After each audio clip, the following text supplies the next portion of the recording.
with the pipelining. So it will be increase the performance, superscalar. So number of processes are more and they are separating the integer and floating point operations.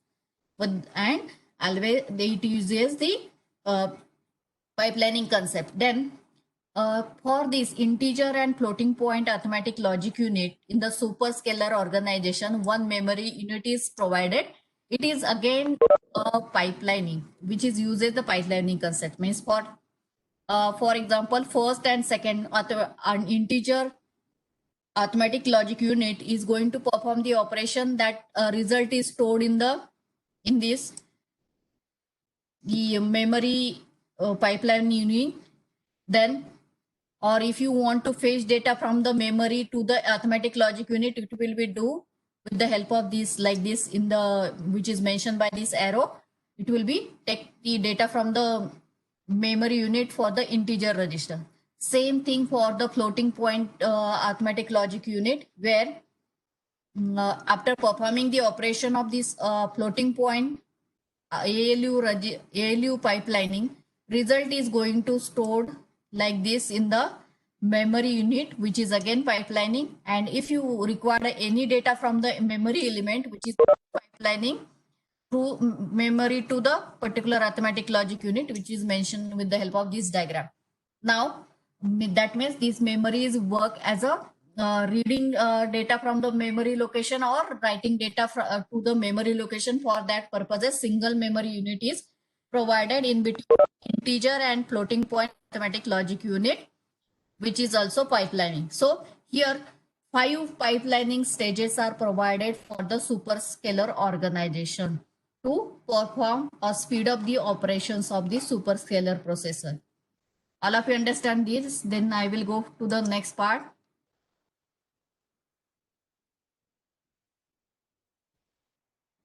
All of you understand this?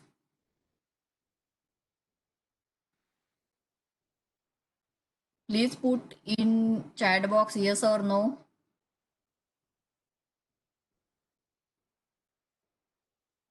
Okay. Now we will move to the next part. Now how this superscalar is going to superscalar and pipelining concepts are super pipelining concepts are used. Initially, this diagram represent the first, it is divided into the 3 parts. First one is basic machines or simple machine, we can say that. The second one is super pipelining and third one is superscalar pipelining. What is the difference between these 3, which is we are going to see with the help of the diagram. Now the instruction fetching will be represented by the first block, that is a block 1. Instruction decoding will be represented by the block 2. Instruction execution is represented by the third block, and write operation will be represented by the fourth block.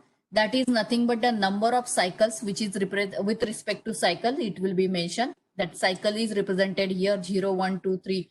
That is the time required for the execution of the particular instruction cycle, which is mentioned on the x-axis. And on y-axis, successive instructions which is executed on that particular processor. For example, we are going to consider the first of all basic machine, where first instruction is going to fetch. Okay, so first instruction is fetch, then in a first cycle. So next cycle, first instruction is going to decoded. Then after decoding, that instructions will be go for the executions, and then write back operations will be done. So here from the starting, at a time one task will be done by the particular machine. Means in the one cycle it is going to do the one operation only, either fetching, decoding, execution or write back operation. It will be done by the basic machines if there is no pipelining concepts. Now moving to the next part, super pipelining. It indicates that, or you can say that from the starting itself also. Here first phase is a instruction fetch, second one is decode, third one is execute, fourth one is again write back. Okay, like this operation is there. Now the same task will be repeated. Means this is first fetching instruction, decode, execute, and then write back. Again, fetch, decode. Third one is execute. Fourth one is write back. Then first one is fetch, then decode, execute, write back. Like this, n number of times this task will be done, but at a time one task will be done, either fetching or decoding in the one cycle. So if you observe the cycle here, only fetching will done. In the second cycle, first instruction decoding and second instruction fetching, this will be done. That means repeated. Two instruction fetching is not done in a basic machine. That is the difference. Okay. Now, whenever you move to the superscalar pipelining, where first one is fetching, second one is decoding, third one is execution, and fourth one is write operation. Now, if you observe that first one not completed the fetching of the instruction completely, in between that the half cycle of that only, second instruction is going to start the fetching. Then if first instructions is not decoded completely, half part of it is decoded, then only second instruction is start decoding. Then first instruction start the execution. In between that, the second instruction also start the execution until it is not completed. But remaining basic machines, after completing the each cycle, it will be moved to the next cycle. But here, half of that cycle, it will be start the performing this operation, and then next operations. Like this, it will be going to perform in the half. If for example, previous instructions is in a half execution state, means it will be required 5 seconds for the execution, but 2.5 seconds are over, then it will be take the next instruction for the execution. Like this task will be done by the super pipelining. That means it is taken the execution phase or fetching of the instruction, decoding of the instruction, execution of instruction, write instruction. All these tasks are done the half part of that particular cycle of the previous instruction as well as the next instruction. It will be done in the superscalar or super pipelining processes, which is explained with the help of this diagram. Now, next part is superscalar processor. How it will be done the superscalar pipelining. Now, in a superscalar, first instruction is going to fetch.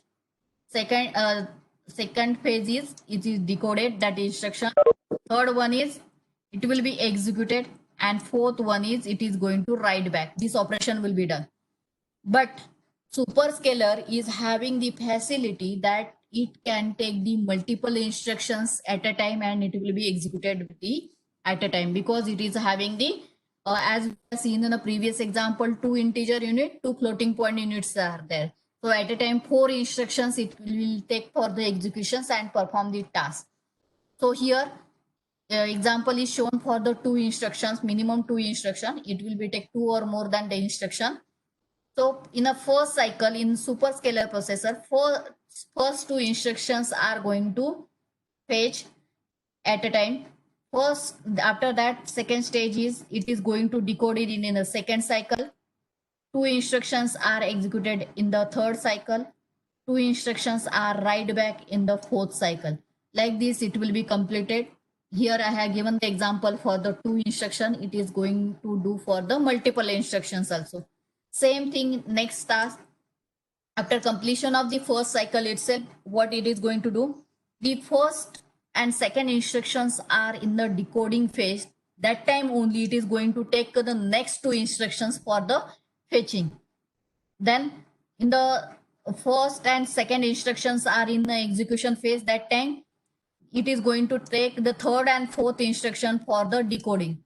Whenever first and second instruction is going to write back in the fourth cycle, that time it is going to take the third instruction for the third and fourth instruction for the executions, and in the fourth cycle it is going to write back that particular instruction. That is the operation number 4 it is going to do. Like this, it is doing the all tasks by the overlapping way, which will be it will be speed its performance because of the superscalar processor. All of you understand the difference between these 3 basic machines super pipelining and super scalar processor. How instructions are going to executed and pipelining will be done. Please put it in chat box. All of you getting or any doubts still?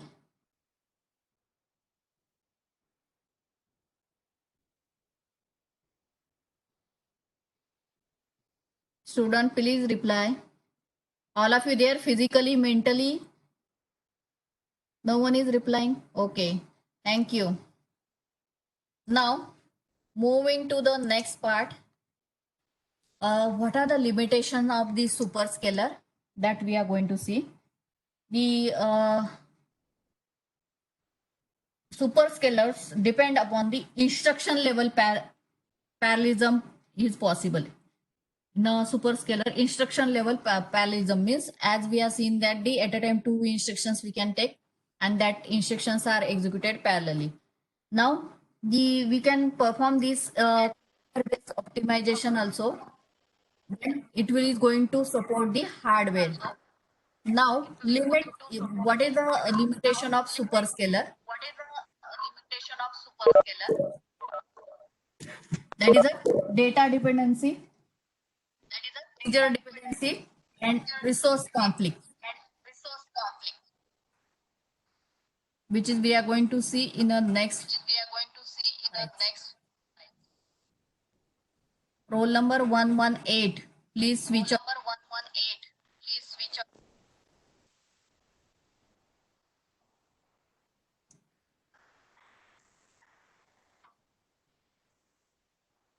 Now, we are going to see data dependency. Your true dependencies will be done. Roll number 118, Vinod Patil. Please switch off your mic.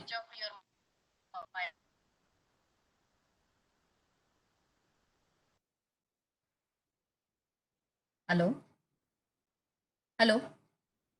Okay. Now, true dependency here, we can first of all, the whenever we are going to perform any read or write operation, first of all, write before the read. Means we can perform the write operation in the particular file or in the particular register before reading that content, so that we can read that particular content until it is not empty. So true dependency means, for that example is given, add R1 comma R2. So for meaning of this instruction is that content of register R1 is added with the R2 and result is stored in the R1 itself. Okay, that is mentioned here. Now next is that is nothing but we are writing content into the R1 register. Result is writing. Now next one is move R3 comma R1. Here we are moving R1 content into the R3. That means after writing the R1 register, writing content into R1 register, we are reading that content, and then that after reading that content, again we are moving that content to the R3 register. So here fetch and decode instructions are in a parallel with first this example. Now whenever we want to execute the second instruction, until the first instruction is not completed, we cannot finish the second instruction because dependency is there. Here in the first instruction, result is stored in the R1 register. Until R1 is having some value, we cannot move that value to the R3 register. It is not possible. But initially, if R1 is having 0 value, you are moving the second, you are executing the second instruction, so 0 will be moved to the R3 register. It is possible. But if you take the next example, load R1 comma X indicate the memory. So content of X register is going to move to the R1 register. Then 1 minute. Then move R3 comma R1. So R1 register content will be moved to the R3 register. So what is the X means? Whatever data is memory location, that is loaded into the R1 register, and then R1 register to R3 register. Here we are not performing any execution operations, only we are loading and moving the content of the register. In the second instruction, it is a dependency of the operation is that first of all, we need to perform the read operation, and after that we need to write that operation. That means we are reading the content from the memory location, X memory location, and that move to the, that is loaded into the R1 register. Then that will be a nothing but the reading the content from that particular memory location we are doing. And then that is after that we are writing that content into the R1 register. After writing that content into R1 register, again we are moving to that content into R3 register. That means again write operations we are performing. That is a data dependency. That means the whenever we are executing the instruction, previous instructions result is depending upon the next instruction. That time we need to follow the write before the read or read after the write. These two operations we need to follow. All of you understand this one? First, data dependency, issues of the superscalar processor. First,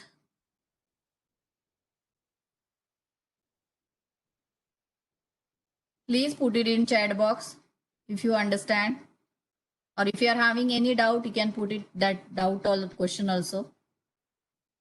Okay, now moving to the next, anti-dependency. Opposite of this, anti-dependency is nothing but first of all, you must read before the writing the content into the particular register. For example, add R4 comma R3 comma 1. Here instruction is given, two instructions are given in a single instruction. That means instead of two times add, single time add is used. Here, first of all, the 1 is added to the R3 register, and this total value will be stored in the R4 register. Like this operation will be performed. That means first of all, you need to read the contents of this R3 register, and then this R3 register plus 1, this value will be written into the R4 register. That operation you need to perform. Then after performing this operation, next instruction is add R3 comma R5 comma 1. So here 1 will be added to R5 register, and this total register result will be stored in the R3 register. Here, if you may say that the first of all, if you're reading the content of the particular value, and then after that you are going to write that value. Here it says that if you cannot complete the second instruction before the first, have to read the R3. That means here R3 plus 1, this operation will be done, and a result is stored in the R4 only. Then what is your R3 contains? R3 is having, for example, 0 value plus 1. So it is having the value initially 0. So 0 is here again, and R5 value is, it is moved to the R1. With R5 is initially, you can say that the 0 value is there. 0 plus 1 is 1, that is in a R3. So R3 becomes a 1, and here also R3 becomes a 1. So here, before, if you complete the second instruction before the first, it is not possible, because we need to have a data of the R3 register. Meaning of this are same. For the first of all, you need to perform read operation, and after that write operation you need to perform. That is nothing but the anti-dependency, anti-data dependency. Now next operation is procedural dependency. Next third issue is procedural dependency. Here dependency, if you want to execute, or if you cannot, if you are not able to execute instruction after the branching or conditional branching instructions in a parallel with the instructions that are having the either conditional branching or unconditional branching. This will be happen because whenever we are executing the any instruction, we don't know what is the length of that particular instruction. Instruction length is not fixed. first thing. Then although length is not fixed, so that we cannot know the whether when and that instruction is going to decode it, and how many bytes are required to fetch that particular instruction, or how many bytes are needed to fetch that particular instruction, we don't know. So we cannot find the execution time of that particular instructions whenever we are performing the parallel branching or any type of branching. That is a nothing but the procedural branching, and in that the conditional or unconditional branchings are going to take place. So we don't know the execution time. That is totally depending upon the what conditions we are going to set and the instructions length.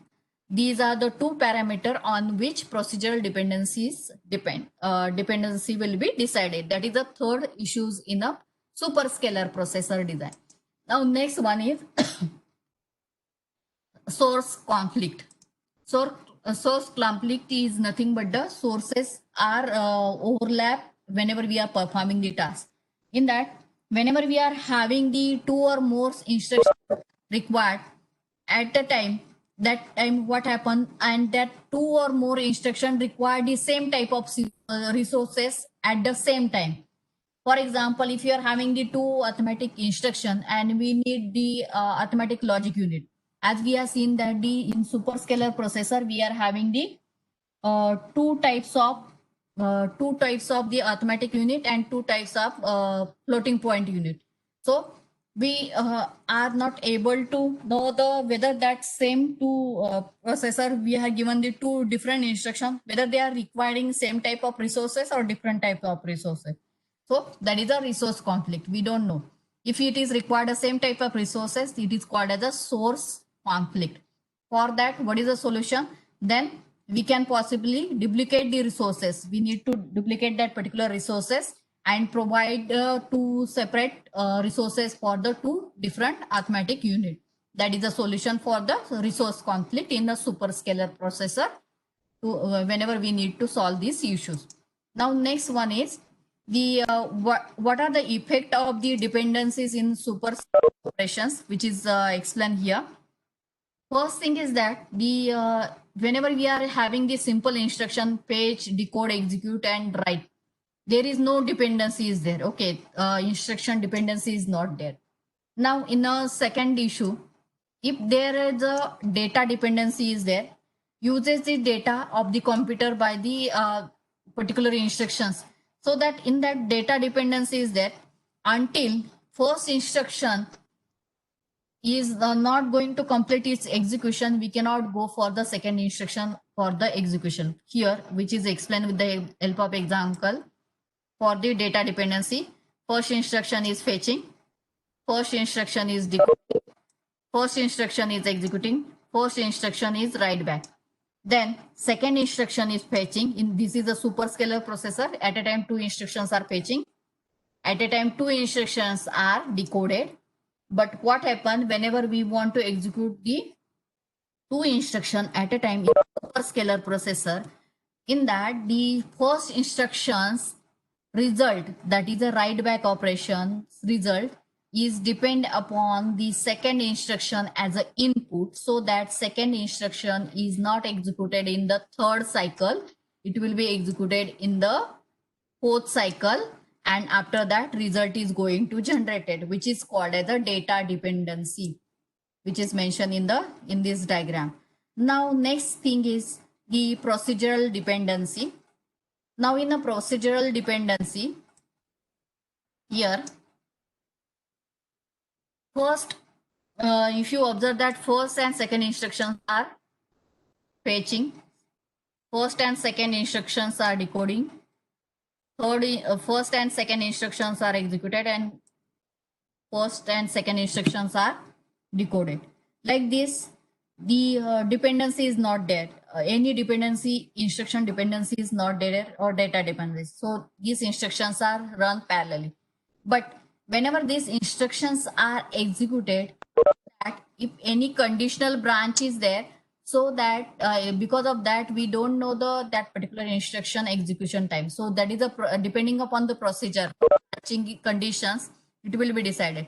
Here we are assume that there is a branching, but there is no conditional branching. so that these two instructions are fetching, decoding, AF execution, and the write back operation is done simultaneously in the procedural dependency, which is shown in this diagram.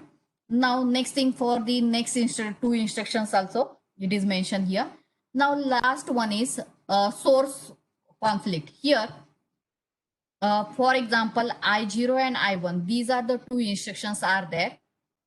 But the I1 result will be required after execution of the I1 only, I0 only, that result will be required for the I1 for the execution. Then only it is possible. That is a resource dependency.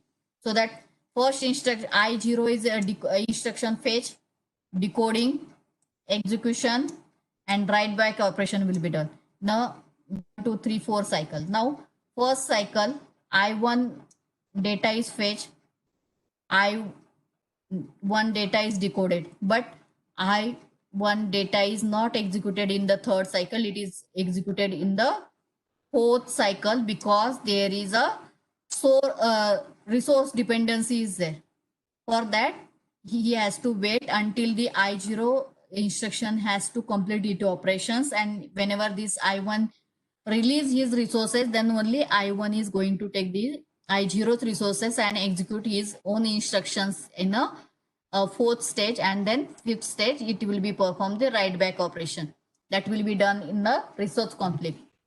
So that in shortcut it is written that superscalar operation is double impact by the stall. That is a pipelining.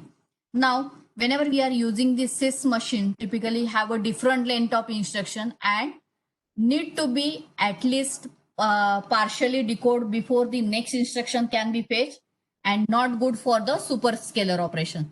So all these issues are arises in a superscalar processor, where the effect of dependencies are explained with the help of these diagrams. That is a node dependency, data dependency, procedural dependency, and resource conflict. These are the design issues. We can say that for the superscalar or operation of the superscalar processor. Now next, how it will be done. So first thing is that instruction level parallelism, whenever we are going to use, in that instruction level parallelism is nothing but the degree of the instruction which is executed in the parallelly. Now consider example load R1, R2. Here register content of R1 is moved to the R2 is moved to the R1 register, loaded into R1 register. Now meaning of second instruction is that add R3, 1. This content of 1 will be added into R3 register and result is stored in the R3 register itself. Here what is going to happen? R1 content of R2 is moved to the R1 register. Here second instruction R3 is equal to R3 plus 1. That will be done. Now next instruction add R4, R2. So R4 is equal to R4 plus R2. If you observe this, here there is no instruction or data dependency is there. Each instruction is executed independently. That means this will be example which can be handle the number of instructions parallelly, 3 instructions at a time parallelly. There is no data dependency is there. Now consider the second example. Add R1, 1. Meaning of this instruction is that R3 is equal to R3 plus 1. Now next instruction add R4, R3. Meaning of this instruction is that R4 is equal to R4 plus R3. Okay. Now next STO R4 comma R0. Stored result R0 into the R4. So whatever result is there in the R0, that will be stored in the R4 register. Okay. Now here, if you observe that first R3 is having value 1, if you consider like this. So R3 is equal to what we are getting the value. R3 is 1 plus 1. We can get the R3 is having now value 2. Until this first instruction is not going to execute it, second instruction cannot be start executing because add R4 comma R3 is there. So what is your R3 value? R3 is having value, this 2 value is there. That will be added into the R4. For example, R4 is having value 0 plus 2 is, R4 is now 4. So R4 is now 4 value, 2 value that will be stored in the R0. So R0 now R0 becomes a 2. So there is a each instruction dependency is there. So until this first instruction is not going to execute, second cannot be executed. Then second is not going to execute, third will be not executed. That means these instructions cannot be handled parallelly because data source dependency is there, which is mentioned here. So what is mean by the degree of parallelism? Instruction level parallelism. The degree of instruction level parallelism is defined by the number of instructions that can be executed in parallel without stalling of the dependencies. That is nothing but the instruction level parallelism, which is used for the degree of parallelism for the particular instruction. Now, next one, what are the issues are there for the instruction level parallelism or policies are there which is we need to follow. First thing is that we need we need to fetch the instruction in order only. Order in which instructions are fetched. First thing, order in which instructions are executed. That means instruction fetching and execution order is most important thing. And then whenever we are update the instruction registers and memory values in that sequence only, whatever sequence we are following for the fetching and execution, same sequence will be useful for the updating values of the register or values of the memory locations. It is important. That is the instruction issues or policies which is required. Then whenever we want to follow these instruction issues, or you can say that the policies, we need to follow the some standard categories. In that, mainly 3 categories are there. First one is in order issue with the in order compilation. Second one is in order issue with the out of order compilation. And third one is out of order issues with the out of order completions. That is these are the 3 issues which will be categorized into the standard issues or policies. Now each one we will see in the next PPT in the details. Now next one is in order issue, in order completion. Here issues instructions in the order they occur, means whatever instructions are going to occur in the program, issue that instruction in that order to the processor for the fetching, decoding and execution. So if you perform this, there is a no difficulty, or it is a very efficient way we can organize that instructions. Second thing is that whenever instructions must be stalled if necessary, or it is going to stall by the super pipelining processor, that time it is expensive, because in the super scalar pipelining at a time minimum 2 instructions, 2 or more instructions are giving for the fetching, 2 more instructions are given for the decoding, execution and the write back operation.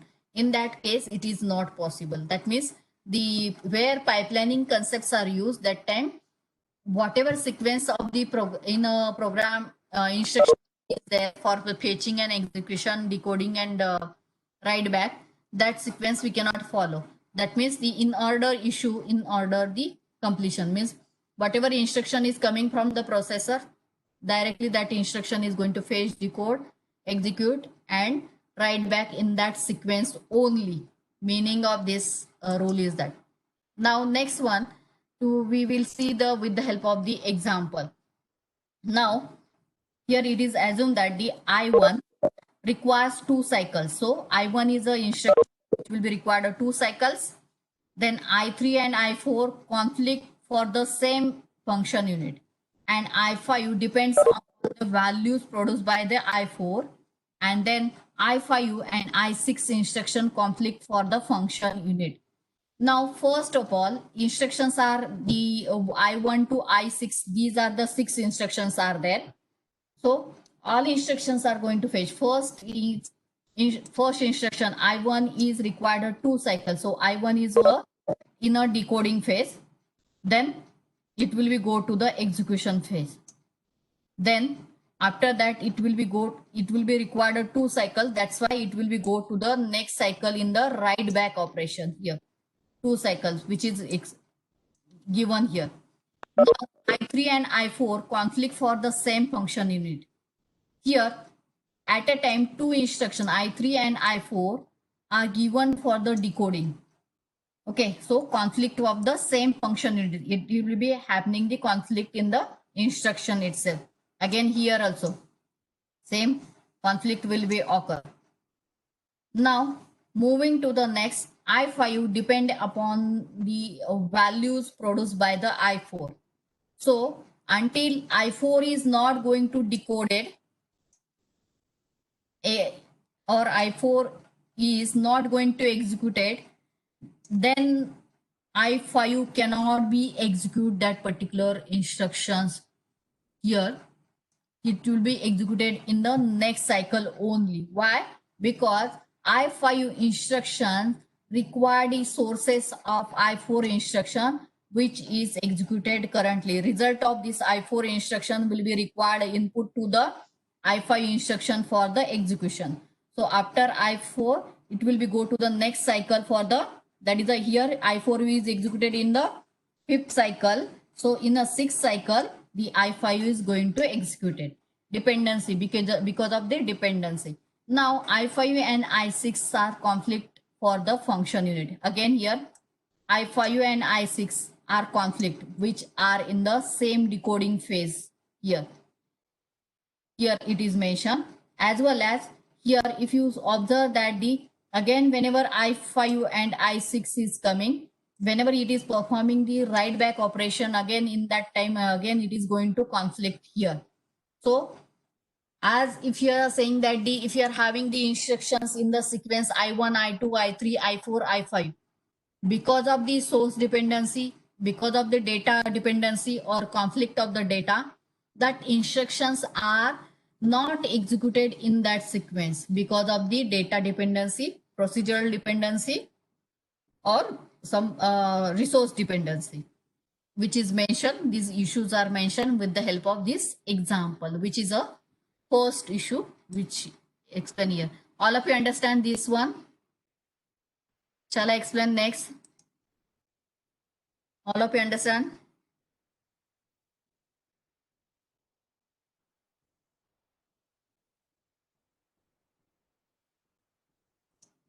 Now next one. Now next issue is in order issue, out of order completion. Example for this is again given here. I1 requires 2 cycles to execute. I1 required 2 cycles for the execution. I1 is decoded. I1 is required a second and third cycle for the execution. Now I3 and I4 instruction conflict for the same function unit.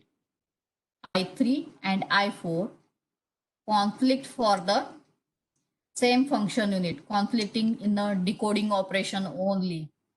So which is mentioned in the second cycle itself. Now next one is I5 depend upon the value produced by the I4. So I4 is, until it is not decoded, I5 cannot be decoded. Now, whenever I4 is executed, then only in the next cycle I5 is going to execute it.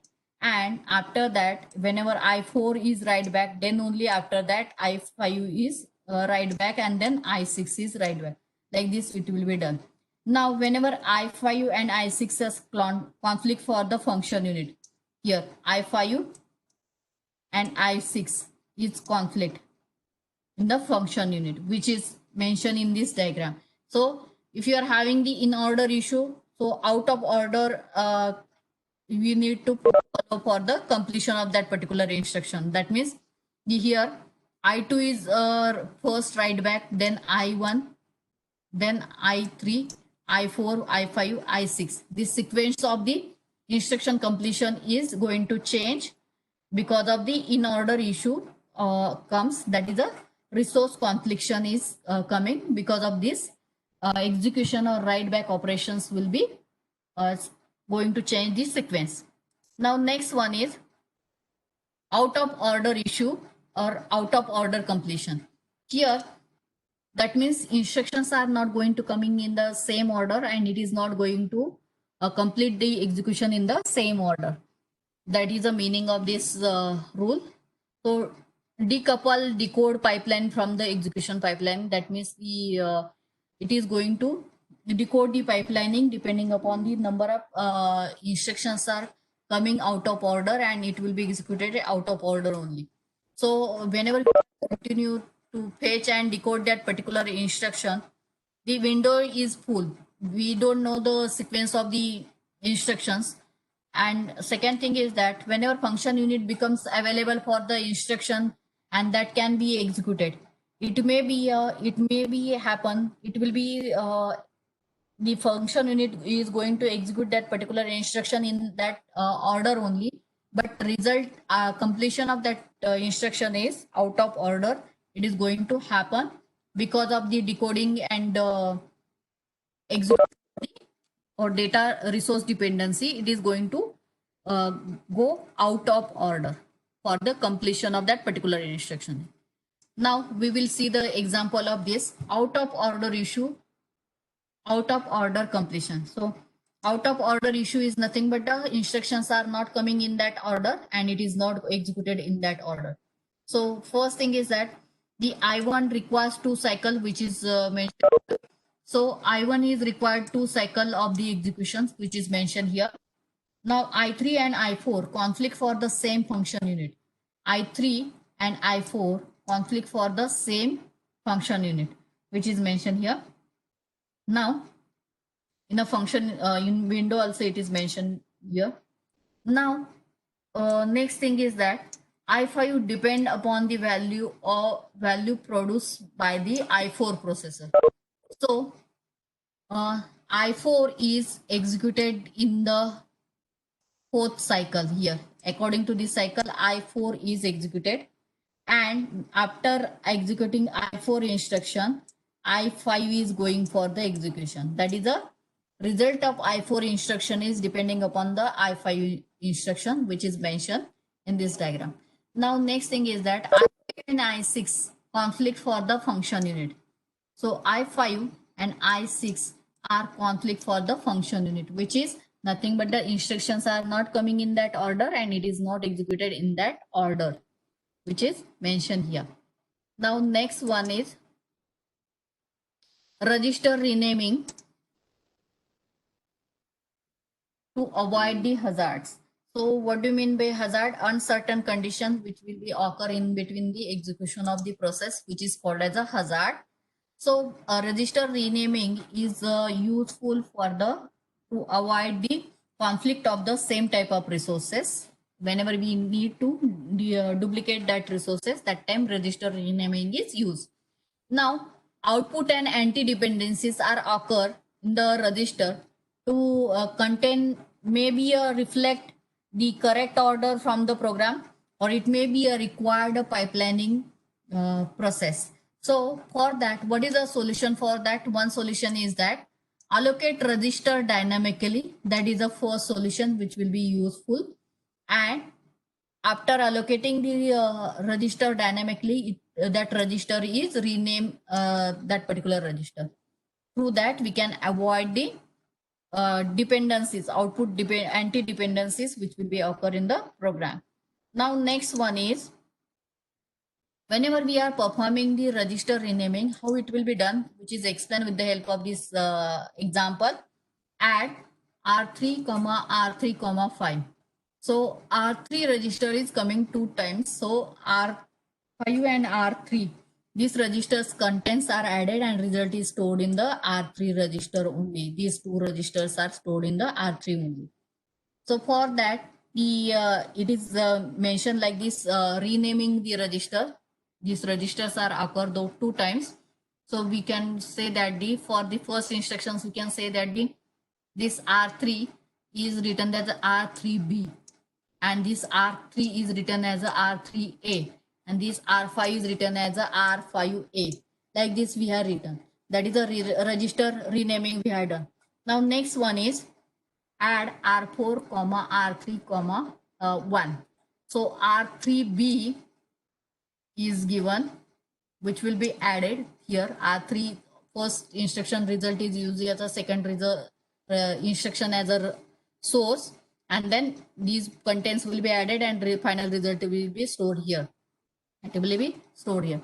Now, after that, the next it will be stored in the R4B register. Now, next instruction is that add R3, R5 plus 1. So R3 we have used A and B. So now we are using R3C as a register renaming. R5 we are using the first instructions content of that particular register, and plus 1. This we have done. Now next one is add R7, R3, R4. So R7 we are given as a B value, R7B. R3C value we are given, that is the third instruction dependency of the result is there. So we are given third, and R4B, which is a second instruction B result we are taking here. Like this, we can rename the registers, which is used frequently in the program. So without subscript refer to the logical register in the instruction, it is not possible. That is, subscripting is nothing but the renaming that particular register. And whenever we are resubscripting the register in the hardware, how it is going to allocate it, that is, we have to use the dynamically registers allocations we need to do, and this will be a avoided anti-dependency or output dependency on of the registers of the instructions. You can say that the I1 and I2, which is mentioned in this example. This will be actual instruction, and it is after renaming the particular registers, we can get these results easily. Now, next one, last one, that is a recapping. That is nothing but a machine parallelism support, which is we will require for the recapping. So whenever machine parallelism support is required, where it is depending upon the application of the resources, out of order issues of the hardware should be solved by that parallel machine support. Next one is the windowing to be duplicated, decouple with the execution from the decoding unit, and register renaming capability should be available in that particular machine. Then only machine parallelism support will be occur. Any doubt in this? Student, any doubt?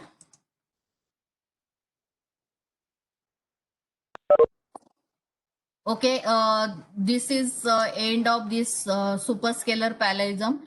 In next lecture, I will explain the superscalar parallelism with the help of the Pentium 4 processor, and how it will be done step by steps with the 20-stage pipelining that I am going to explain. Superscalar processor example that I am going to explain in next lecture. Thank you.